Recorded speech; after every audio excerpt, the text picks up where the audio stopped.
नमस्कार.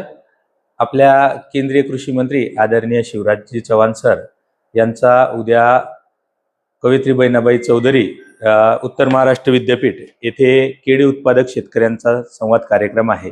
जळगाव जिल्ह्यातील केळी मुख्य पीक आहे, तर केळी उत्पादक शेतकऱ्यांना येणाऱ्या समस्या, निर्यातीसाठी असणारे त्यांची संधी याच्याबाबत सर्व शेतकऱ्यांशी ते चर्चा करणार आहेत.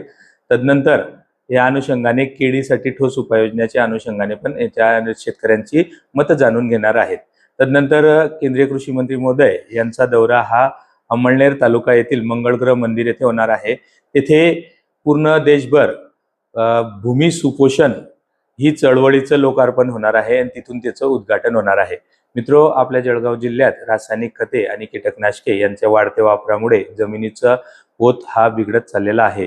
जमिनी ही कुपोषित होत आहे.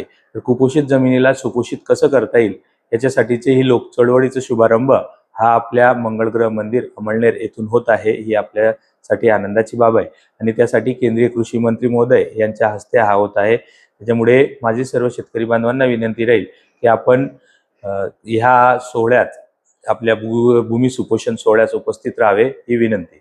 या ठिकाणी शेतकऱ्यांना अजून कुठल्या विषयावर मार्गदर्शन करण्यात येणार आहे? काही स्टॉल वगैरे असतात यामध्ये? आपल्यासाठी अल्प खर्चिक तंत्रज्ञान, तसेच आपला जो उत्पादनाचा खर्च कमी व्हावा याच्यासाठी दशपर्णी अर्क असेल, निंबोडी अर्क असेल, लमित असेल किंवा इतर जे अल्प खर्चिक तंत्रज्ञान आहे, जमीन आरोग्य पत्रिकेच्या अनुषंगाने खताचा वापर असेल आणि घरच्या घरी खते करण्यासाठी वर्मी कंपोस्ट आहे, बायोडायनेमिक कंपोस्ट आहे, नैसर्गिक शेती आहे किंवा सेंद्रिय शेती आहे, याची जी तंत्रज्ञान आहे ते सुद्धा उपलब्ध आहे.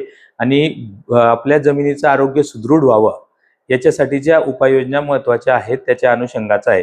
आपल्या पिकांचा जो अवशेष आहे तो आपण आपल्या घरच्या शेतात डिकम्पोस्ट करून वाढवावा, जेणेकरून जास्तीत जास्त आपला कृषीपासून मिळणारा जो वेस्टेज मटेरियल आहे ते शेतात कुजून आपल्या जमिनीचं सेंद्रिय कर्ब वाढेल आणि आपल्या भूमातेचं आरोग्य सुद्धा सुदृढ होईल.